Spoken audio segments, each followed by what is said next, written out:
Today, we're going to be reviewing the top 3 minute highlight of the Republican debate that we had yesterday. Basically, this is going to elucidate you as to how the second GOP primary debate went and who won. And I can really just tell based off of the 3 minute clip. You're going to be surprised, all right? Joe Biden should not be on the picket line. He should be on the southern border working to close our southern border because it is unsafe, wide open, and insecure. That was fucking terrible. Okay, look, rewind this real quick. First of all, the physiognomy is just terrible. He's shaped like a milk dud crossed with the squirrel in blackface. It is a terrible look for you, Mr. Scott. And even on top of that, again, no jawline. What the fuck are we working with? It looks like you got his chin and you just ripped it out. And now he just has the patch here. Like, what the hell are we, like, come on, dude. And then again, bald. Where is your left ear, by the way? We can't find it. It's just a mess. So just, if you're the voter, this guy looks like a complete bitch. His eyes, look at how wide the eyebrow is to the pupil. It is like really off-putting. And it, like, the nose, I mean, the guy's a very ugly person. And I think that just basically summarizes why he's not going to be president. First. Second, even past that, just past the body test, we got to say, the way that he just said southern border twice was fucking pathetic. Any sort of rhetorician knows that you're not supposed to repeat the words in such a way that makes you look unprepared. That's how he came off. Also, no sort of conviction in what he was saying, no sort of confidence either. He just came off like a nagging little bitch. Because it is unsafe, wide open, and insecure. Again, that applies to literally him. Wide open, unsafe, and insecure. That's literally what he looks like. He looks like a bitch. He looks like a squirrel when you're about to hit it with a car. Look, I do disagree with something Tim Scott just said. Joe Biden doesn't belong on a picket line. He belongs on the unemployment line. As president of the United Look how unconfident he is. He had that rehearsed. So he's grabbing onto the podium and he's saying he doesn't belong on a picket line. He belongs on an unemployment line. And he shakes his eyebrows like a weirdo. States, I'll be standing with workers all across America, and I'll be standing with workers all across America. And he's aging like dog crap. He's like in his early 60s and he already has the hair he's had for like 30 years. I don't know. He was like 35 with that fucked up hair already. Second of all, he's starting to have like a turtle skeleton physiognomy. It's really odd. And just look at the way that his lips move. And where is his upper lip, by the way? They tell you to stiffen up your upper lip, not make it disappear entirely. Okay, it's odd. I'll be standing for the right to work of every American to join a union or not join a union as they decide. If the government should... Where was the claps? I was watching this live in a party, on Wednesday, and nobody was clapping in person, but even better, in the Reagan Library, where obviously you say something that is Republican leaning, people ought to clap. If you're a charismatic person and people like you, they'll clap.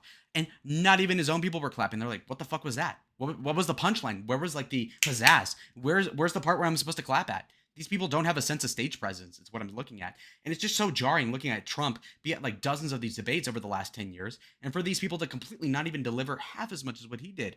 And again, that's without him even trying with that debate prep. Down.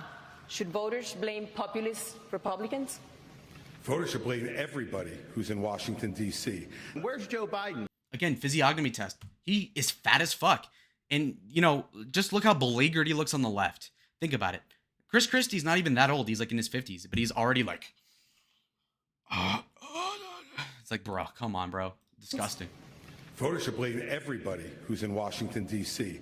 Where's Joe Biden? What sort of presidential tenor is that, by the way? I'm trying to look at a guy who I'm supposed to look as a leader for our country of 335 million people, and you're like, you should be annoyed at this thing. No, you're supposed to be my leader, nigga. Inspire confidence. What the fuck is that? Biden. He's completely missing in action from leadership. And again, bitchy attitude. Don't give me a whine. Give me a presidential sort of like, I will fix it. I will grab it by the balls. And you can nag a little bit, but nag with a solution. Nag and say, you know what? This guy's not delivering. I will deliver. For years, this country's been ran down. It's time to fucking fix it. That was the whole Trump thing in 2016. It was, this country's been ran to shit. I'm going to make it great again. This guy saying, this is out of control. Mom burnt the fucking dish. Dude, come on. Get it to fucking together. Look at his eyes. They're like not even pointing it in the right way. Jesus. Okay, why? Okay, play it back. In D.C. Where's Joe Biden? He's completely missing in action from leadership. And you know who else is missing in action? Donald Trump is missing in action. He should... Again, he's missing in action is supposed to be like a military reference. Again, Ron, you were supposed to be in the military. Does a soldier talk like that? He's missing in action. He's out of service. Why is your voice changing in pitch. Why are you bitching? Why do you talk like a squeaky little black kid? That's odd. Why the fuck does he actually talk that way? It's weird. Again, I'm not the person to talk about voice control, but it's like I don't fucking go like that all the time. He just peaks. Again, this is whiny middle school teacher sort of shit. Like, how come you didn't do your homework, Johnny? How come Donald Trump is missing in action? That sounds like you're a complainer. Be the fucking president. You are not fitting the role, obviously. Should be on this stage tonight. He owes it to you to defend his record where Wait a second. First of all, that is a stupid angle. Secondly, again, if you're supposed to inspire confidence for you to be the nominee for the Republican Party, why are you bitching about somebody not being on the stage? How is that alpha? First of all, the first thing I want to talk about is how this guy isn't here, and like I want to be able to criticize him in person. So like, where is he? What? What sort of what? Really? If Trump were there and somebody weren't there with him that he wanted to be in that location, he'd say, he's a bitch. But frankly, folks, we have bigger issues. I'm going to fix it right now. I'm going to make it great again. Folks, it's going to be great. Who gives a fuck about Ron DeSantis? He's a bitch. We all know that, but I'm here. Whereas DeSantis is like, he's missing in action. I need to criticize his record. That record that you were sweeping it up for like 4 years while he was president, by the way, Ron. they added $7.8 trillion to the debt. And I want to look at that camera.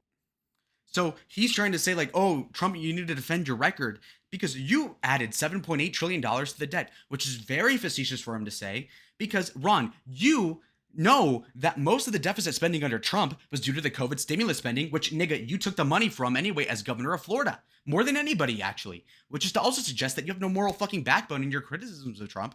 Plus, where was that criticism when you weren't running for president, you opportunistic little bitch? Right now and tell you, Donald, I know you're watching. You can't help yourself. You know what I am watching? I'm watching your fucking triple chin jiggle, you fat fuck. I know you're watching.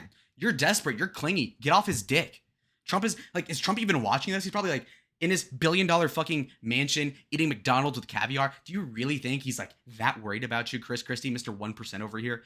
Fucking fat ass. We're like, oh man, disgusting. I know you're watching, okay? And you're not here tonight.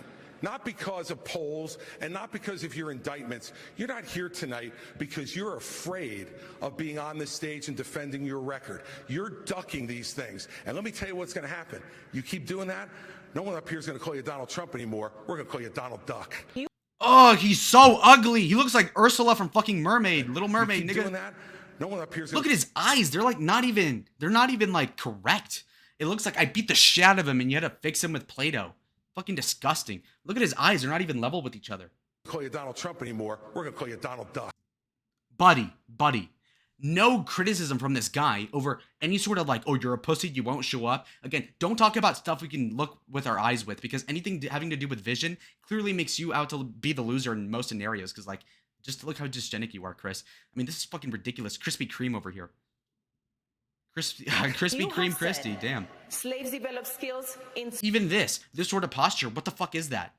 And again, how are you in your early 40s and your skin looks this bad? He literally has like labia like folds right here where his fucking nose ought to be. It's like really odd.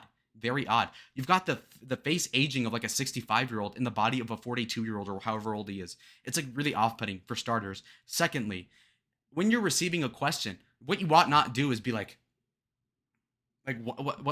what's your angle here? I don't get it. But Donald Trump, when he's listening to a question, he goes like, and he leans in. He doesn't give a fuck because he'll dominate anybody who answers anybody who tries to come up at it. Like, has he ever pussied out? This is this sort of like, I'm trying to look stoic, but I'm holding in a shit because I'm constipated. That's the sort of look you're going for, Ron, and it's not working. spite of slavery, not because of it. But many are still hurt. For descendants of slaves, this is personal. What is your message to them? So first of all, that's a hoax that was perpetrated by Kamala Harris. We are not going to be doing that. Second of all, that was written by descendants of slaves. These are great Black history scholars, so we need to stop playing these games. There is not a... Again, that was an okay answer, but the problem is that he was on the back foot with that. So he's saying like, well, by your own standard, these blacks actually were okay with it. So you other black people ought to be friends with these other blacks. No, that is not... Again, that's an okay answer. It's a defensive posture. But a Trump would actually take it into the affirmative and say, you know what?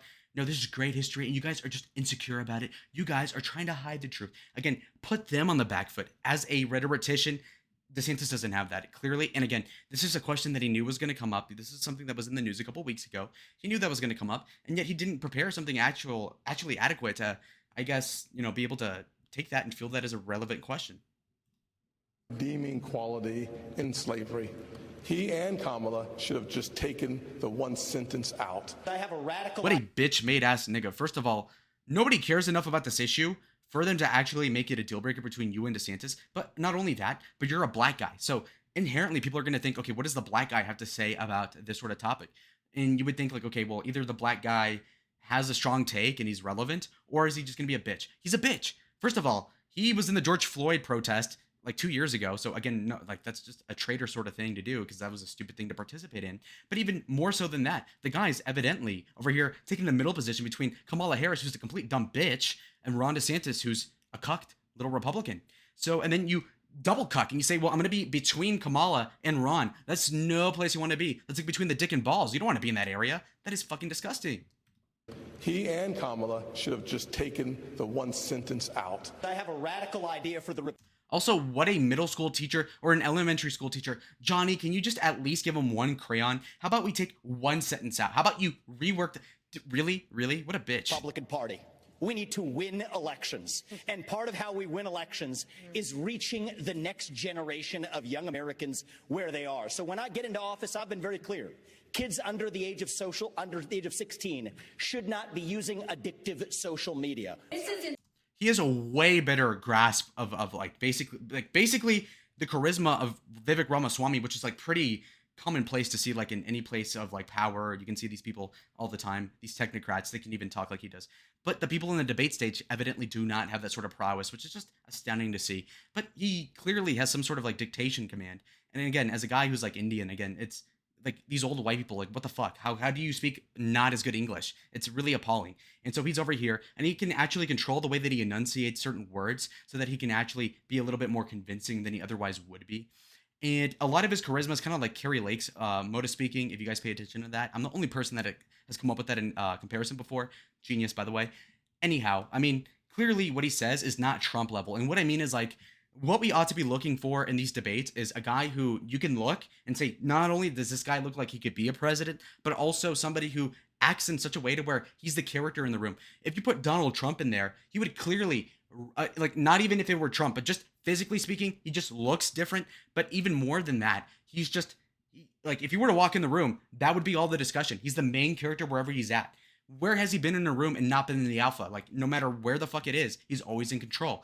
That is something that you need to do to differentiate yourself from the other nominee runners, is to say, you know what, I'm this person, and you can stand out. Instead, these people will blend into the crowd because they're bitches and they're betas and they're followers in the very base level, including DeSantis, including everybody. Ramaswamy, even him, who has the most charisma as compared to everybody else, is still relatively a follower. Somebody that you'd say like, oh, this little Indian guy, he's smart, but you know what? Do I view him viscerally as the alpha male? You just don't. You simply just don't. And the basic voter understand this. And again, it has to do with the physiognomy. You know, if Vivek were like a 6'4", like Dolph Lundgren looking guy, it would go a lot better for him. But like working in the facet that he is, it's like you're kind of like a short brown Indian. Okay, I mean, you're just working from an uphill sort of strategy. But even more than that, he just comes off as like, he's just like your smart friend, but like your smart friend isn't presidential material. You have to be an alpha male like Gavin Newsom or Donald Trump. And none of these people on stage are. Infuriating, because TikTok is one of the most dangerous social media apps that we could have. And what you've got, I honestly, every time I hear you, I feel a little bit dumber for what you say. You've gone and you've helped China make medicines in China, not America. You're now wanting kids to go.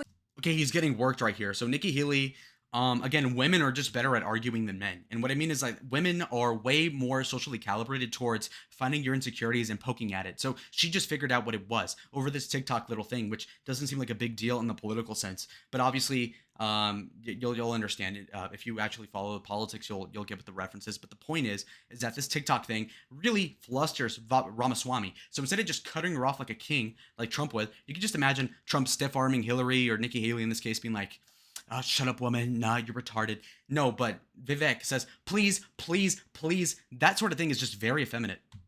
And get on the social media that's dangerous for all of us. You went and you were in business with the Chinese that gave Hunter Biden $5 million. He's just taking it like a little nerd. He's like, It's like, hey, I'm getting cucked. Hi, smile. I'm coping right now. Mask on.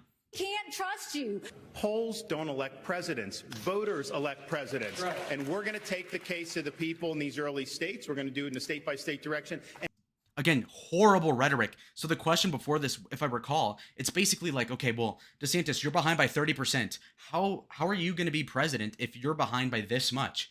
The answer would have been, and if you were a good politician like Gavin Newsom or Bill Clinton in the 90s, you would have been like, well, actually, my father told me something. My father told me it's not about who's in the lead in the race. It's about this and it's about that. And I think that the American people can figure out through the test of character and through time, people will tell in Iowa when we're in the streets that we're going to fight for their rights. We're going to fight for their freedoms. And Donald Trump will have to hold his feet to the fire with the people in public. And it's not about the debate. It's about you, the American people. That actually would convince people. And I just made that up right now. That sort of like anecdotal experience is actually viscerally, emotionally corresponding to a positive affirmation by the crowd if you're charismatic enough like Bill Clinton. Ron DeSantis has said like a fucking autist is like, well, polls don't elect people. It's the elections. Well, what the fuck is the election based off of? Polls, right? Like if your polls were 0, you wouldn't run. But the polls don't decide it. It's the vote. Yeah, but I mean, the polls are more or less the vote. Like when you have an election, it's like within a couple percentage points of the polls almost every time. So yes, the polls, like if the poll has you losing by 30% to Donald Trump, at best, you're losing by like 25 in real life. So clearly the sort of cope about the polls is exactly that, just a cope. And he can't even rationalize it in a way that is convincing at all. And why? Because as Reagan said in his day, this is our time for choosing. Tough titty, bro. Tough. Okay, with that last line being uttered, I think you guys can tell that it is a time for choosing, and the people are choosing to go with Donald Trump, and at least the majority are, like 50-ish% of them. And he's not even debating, because he knows that it'd be a waste of time. Why risk the 2% chance of having like a stroke on stage when you can let these fuckers eat each other alive? I mean, it's just a perfect thing for him. And so they can go up and say, well, Daddy Trump isn't here, and I can't nip at Daddy. Who cares? Like, even from the Freudian angle, these people just look up to him and really just resent him for having clout over them. And the fact is that he ought to deserve that clout because he sons these niggas like it's fucking no business. It's like when you're playing basketball with your cousins, it's like, dude, I'm this much taller than you. Sit the fuck down. You're 12. Stop. Okay? I don't even have to engage with you. I can just push you away and go like that. That's the whole point. Trump doesn't need to actually try too hard. These people are trying their asses off and can't come up with shit. The closest thing you've got to it is the person who literally looks like shit, like Vivek Ramaswamy, who still is like the geeky nerd who at best will be like the Robin to Batman, who's Trump in this case. So that, I mean, there you go. It's like, oh my God, here's my IT guy. Thank you, Raj, or in this case, Vivek. Thank you. But you're not thinking this guy's going to actually be the alpha male who's going to take on Putin. You cannot fathom that. So, I mean, that's the bottom line. DeSantis comes off like a whiny fucking loser. You can't even believe the guy was in the military ever. I mean, it makes sense he was a lawyer in the army and not something cool. I guess he was in the Navy, even worse. And then the other thing was, okay, Nikki Haley. Again, women are just better at arguing because they know insecurities. They know how to work a crowd. They're based off of like communitarial standards. So it makes sense why she's like that. So Nikki Haley, small W. Tim Scott, big L. He sucks, no charisma. You have no jawline. Quit.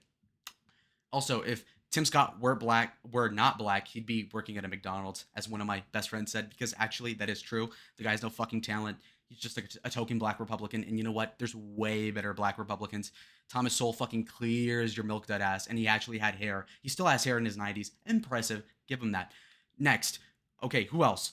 Mike Pence. You used to look like a elderly Ken doll, but now you look like a turtle mixed with a meth head, mixed with a Ken doll, mixed with like a silver fox. Disgusting. Other person. Okay, Chris Krispy Kreme. How about this guy? Okay, you pudgy motherfucker. You are shaped like the Grimace, and you've got just as much of a chance of being president as the Grimace from McDonald's lexicon. Whoa, buddy. It looks like a mess, huh? Now, who's next? Doug Burgum. You're irrelevant. You weren't even in the highlights. End it. Done. Finito. Trump won. Christ won. It's over. Bye. Adios.